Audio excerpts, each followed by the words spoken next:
There used to be a time within FIFA Ultimate Team where I did just play matches, but recently, as in the past couple of years, gameplay for FIFA with me has just become very frustrating, so it makes sense for me to just stick to a few games per week and trade for all the other players that I want for the rest of the week. With that said though, there are players that are the complete opposite. There's players who can't stand trading but love going through match after match, so today I'm looking at those types of players and breaking down the best way to make coins in Ultimate Team without actually needing to trade. This video will include you doing a lot of things within Ultimate Team. You'll be jumping from one game mode to another, but at the end of it, you'll have a lot of coins just flowing into your account in a number of different ways. But before I do get into the video, if you enjoy the content here and you do want to see more FIFA 21 content from me, then make sure you hit that subscribe button and that notification bell. We're also coming up to the time in which we get FIFA 22 news. EA Play is just over 1 month away, and as soon as that kicks off, that really is the end of FIFA 21, and all the new FIFA 22 news will be covered here on this channel. But getting back into the video, we are looking at a way in which you can make lots of coins in Ultimate Team without ever needing to trade. This isn't too complicated because in recent years for Ultimate Team, EA have been very rewarding with the likes of Division Rivals, FUT Champions, Squad Battles, SBCs, and Objectives. But there is a very specific way that I do when I start any FIFA that just allows you to have a constant flow of coins into my account. And you can also do it any time throughout the year, it's just I do get a bit lazy at the beginning. So if you are a player that doesn't enjoy trading within Ultimate Team, but you do enjoy building teams and playing matches within the different game modes, this is what I would recommend doing, and it can be done at any price range. So the premise of what you need to do is have a weekly rotation. A weekly rotation where you would build a team, play matches, and then sell that team on for later.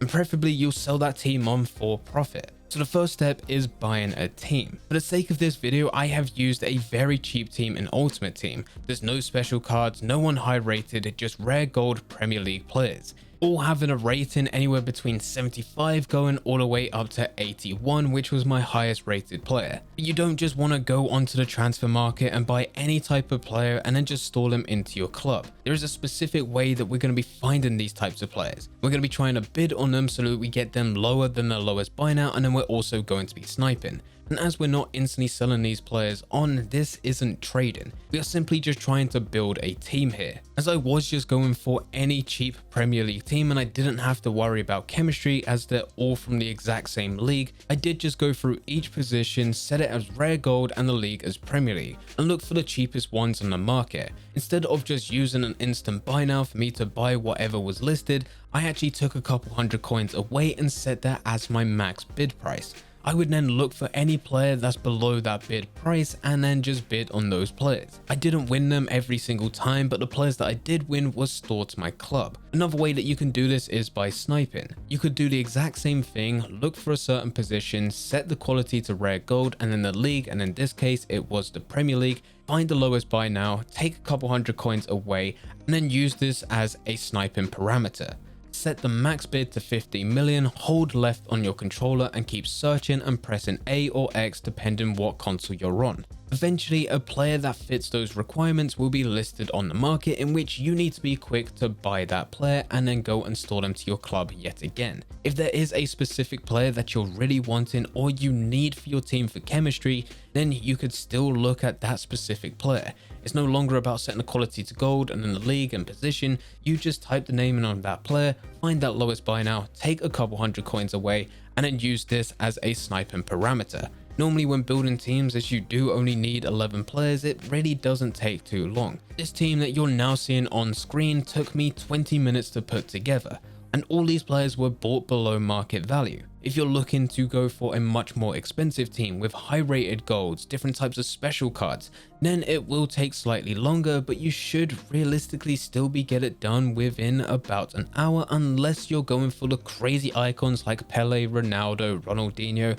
anyone like that. The next step once you got your team together is to play through the matches. This is your squad battles, division rivals and FUT champions. If, like me, you're going for a very cheap team, then you're going to be put at a disadvantage when going into online games. As soon as you go into division rivals or FUT champions, you will come up to godly teams, especially at this stage of FIFA. you're not going to be coming up to another team that is like yours.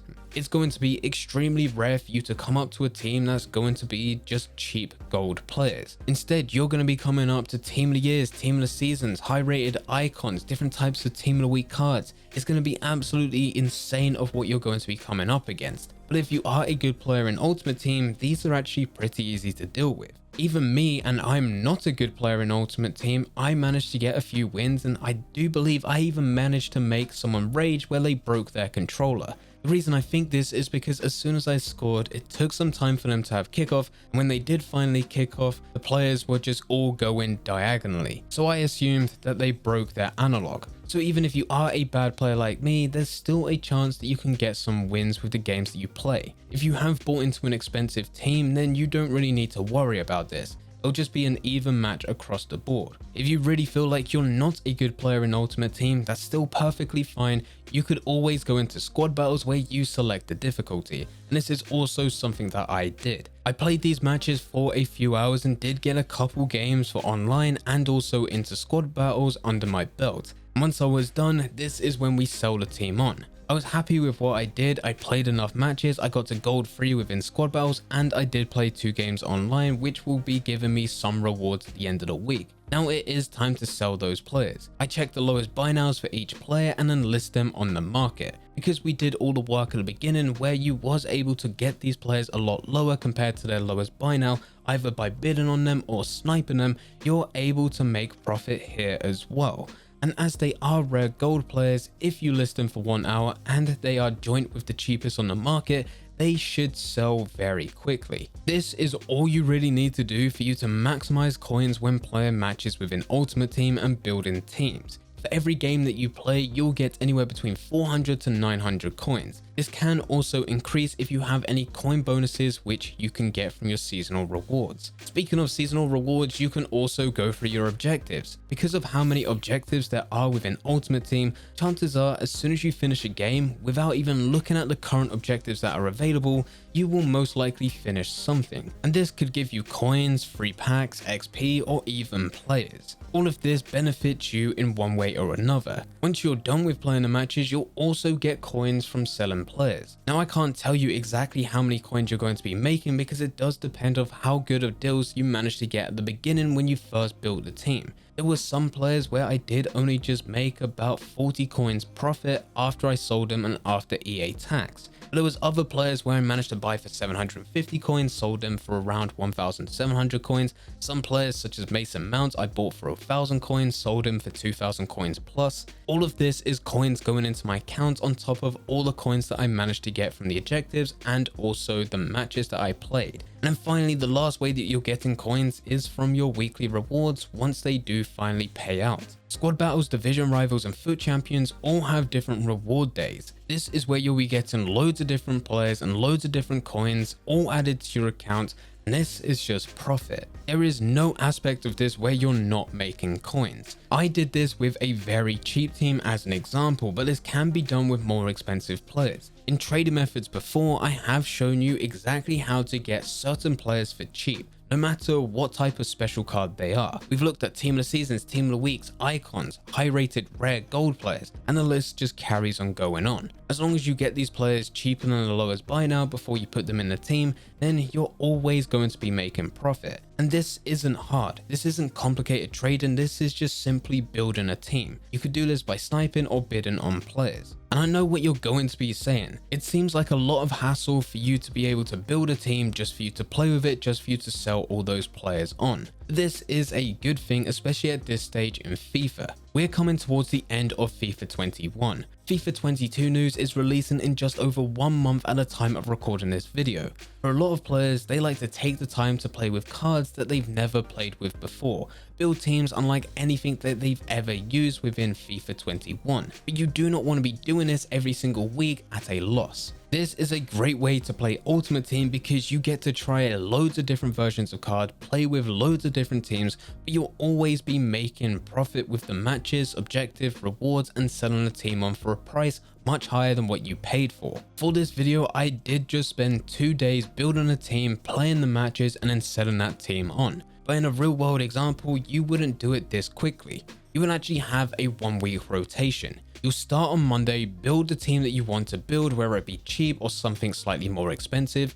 You'll then go into the squad battle matches and division rivals. Once you get to Friday, that's when you can go into FUT Champions. You'll then play your matches, and once you're finally finished, that's when you'll sell that team on, ready for you to go through this whole rotation again. Having this 1 week rotation allows you to make the most out of all the game modes that are available for you to play loads of different matches and get the best rewards. You also don't need to worry about building a different team every single day, and it still gives you enough room where you're not holding a team for too long, where player prices will drop. The following week, you'll build a completely different team and go through this rotation all over again. You go through squad battles, you go through division rivals, you go through FUT Champions, you sell the team and build another one, and keep this going. That way you'll always be making coins with everything that you do, and you get the advantage of playing with whatever type of players as long as you can currently afford them. But anyway guys, this is the best way to make coins in Ultimate Team without you actually trading. Every single week you take advantage of every game mode that's available, get the rewards, get coins through playing matches, and for the teams that you're playing with, you'll play with different players every single week, different teams every single week, and you can sell those players on for profit. There's no way in this playstyle where you don't make coins. If you do have any questions, feel free to leave them in the comment section down below. But anyway guys, I hope you guys did enjoy. If you did enjoy, don't forget to leave a like and subscribe. But for now, I'm going. So see ya.